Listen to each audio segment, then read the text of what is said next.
You just cook the things you like and you enjoy. I feel like if you do that, then it's not painstaking or it's not a chore. It's actually something you enjoy eating, so you have fun doing it. I'm Chris. And I'm Jesse. I think the tricks to cooking restaurant quality food at home is using things like air fryers, which is less mess, less fuss. We used a sandwich press today to cook a smash burger, and it was so good because you didn't need a barbecue. You didn't need a big flat top plate at home. You could just use your sandwich press, melted the cheese inside the sandwich press, toasted the bun inside the sandwich press. It was like a 3-in-1 tool.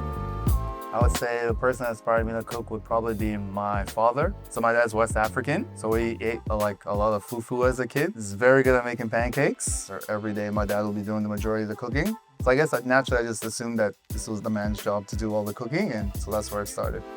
Finding the balance between Happyfield and a happy home is literally the $1 million question. I think you just got to take a little bit from both. And have a team you trust. And have a team you trust. That's the main thing. That's the main thing. Yeah. Piece of advice for enjoying cooking at home is sharp knives. And don't cook in a rush either. I feel like if you're rushing around just trying to do something, it's like frustrating and you get annoyed by small things which you wouldn't get annoyed if you were just taking your time with it. So just take a breath, take your time, cook the food you want to cook, and you'll have a good time doing it.